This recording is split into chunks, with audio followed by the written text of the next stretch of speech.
We are incredibly lucky at St Luke's, so I would say even just within my team of 3 people, we're dealing with hundreds, if not potentially up to 1,000 people. I would count that as people who are running the half marathon for us, the Sheffield 10K, as well as other events, but also people who are putting on their own events and therefore reaching their own people. And that's just within community fundraising.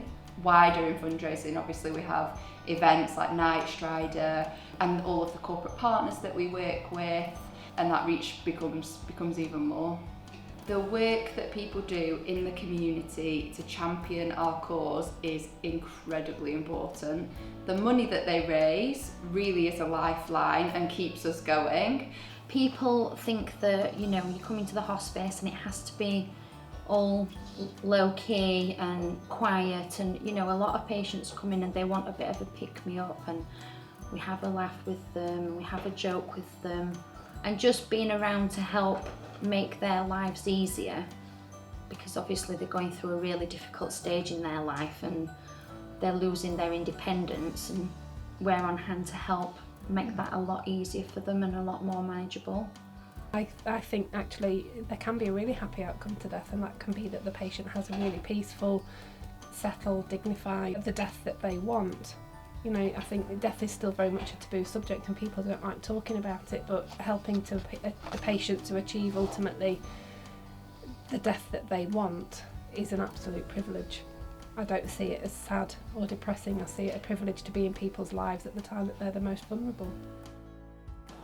It's good to know that if somebody's got something out of having time to talk, then I think we've achieved what we can achieve, really. People say to us that they've really appreciated that time just to be made to feel important, really. And I think the hospice as a whole does that. People say that they feel so relieved when they walk in here because they've had sort of preconceived ideas about what it might be like, but then actually when they're here they feel a load lift off their shoulders, and they've told us that, and some people have described it to us as a great big hug.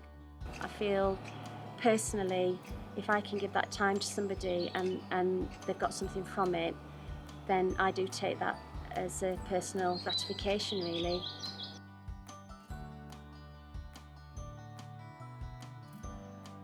Honesty, I think. And normality.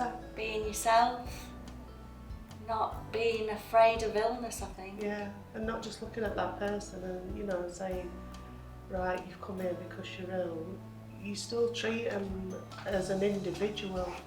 Yeah, they've got a condition, yeah, they've got an illness, but a lot of people what come to us, they come for that side, but they also come because they still want to be treated as normal, as a person, and not as, all right, you've got this illness, come on love, let's do this, let's do that. We have a laugh with them, you know who to have a laugh with, you know who not to, we know how far you can go with somebody, and just to come, I think, for a lot of people and be normal and not have a bit of me time. Yeah, that's what it's about. We love his job. Yeah, love we like what we do. So we love what we do. It's very rewarding. It is. All right.